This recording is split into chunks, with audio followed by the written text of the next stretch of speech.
All right, we are going to proceed with the concept of Milliosmoles. Previously, we looked at mil equivalents, millimoles, and today we are going to look on Milliosmoles.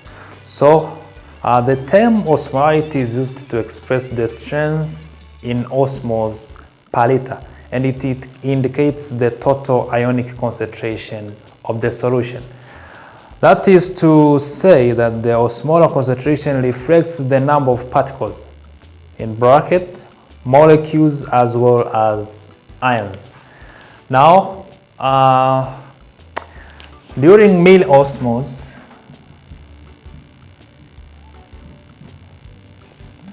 the simple expression can be as follows. Let's consider maybe an electrolyte like sodium chloride.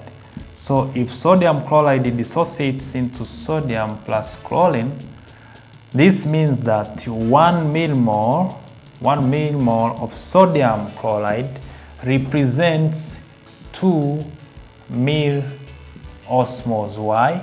We have one particle here and we have the second particle. As I said before, that milliosmoles represents the total number of particles.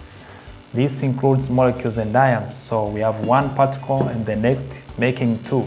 So 1 millimole represents 2 milliosmoles.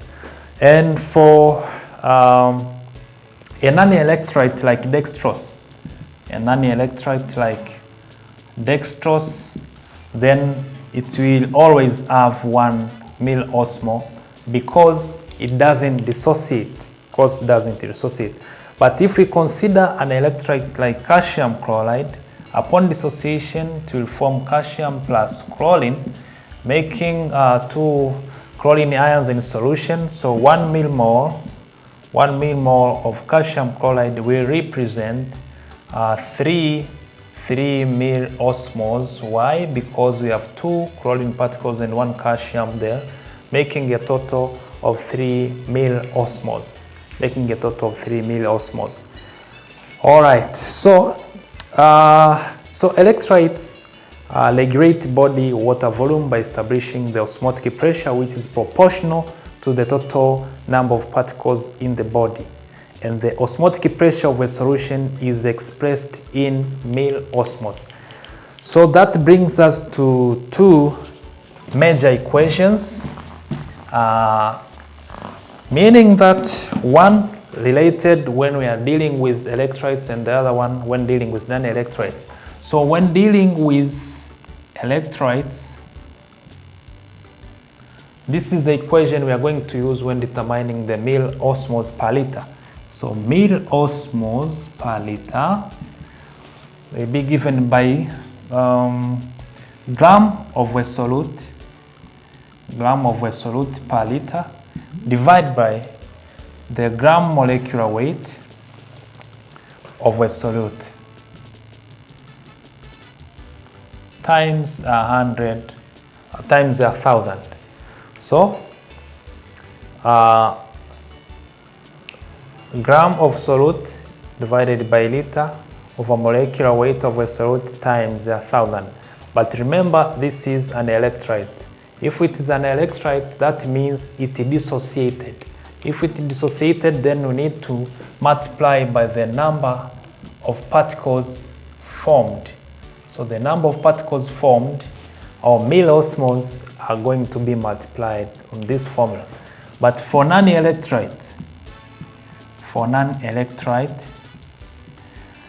milliosmoles per liter can be obtained by taking gram per liter of a solute divided by molecular weight of a solute times 1,000 to get the osmolarity without mil here. That's why we multiply by 1,000.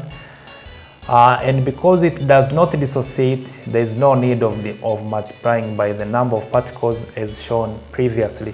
So let us consider an example here. Just 2 examples.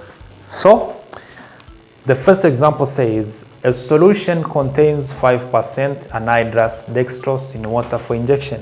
So this solution contains 5% dextrose in water for injection. Okay, how many milliosmoles per liter? So we need milliosmoles per liter are represented by this concentration. The molecular weight of dextrose, this is 180. So checking here, we are looking for milliosmoles per liter, and dextrose is a non-electrolyte. If it's a non-electrolyte, then choose the formula for non-electrolyte. Milliosmoles per liter is equivalent to gram per liter divided by molecular weight times 1,000. So here we have no grams per liter in our formula. Instead, we have 5%, which means 5 grams are in 100 mils, meaning 5 grams per mil. So to make it per liter, if it's 5 grams in 100 mils, 1 liter is equivalent to 1,000 mils. So what about 1,000 mils? So, or if 5 grams are contained in 100 mils, how much is in 1,000? Then if we divide here, then that is 50 gram. If you get 50 gram, so 50 grams here, the molecular weight is 180. This is about 277.77 milliosmoles per liter. Milliosmoles per liter. Let's consider the last example on the concept of milliosmoles. How many milliosmoles are represented in a liter of a 0.9% sodium chloride solution? So the solution contains 0.9% sodium chloride. We need to know how much milliosmoles are represented in a liter. So sodium chloride is an electrolyte. Choose a formula for an electrolyte. Milliosmoles per liter for electrolyte, we need to have grams per liter times number of particles dissociated times 1,000 over molecular weight of the total salt. So grams per liter,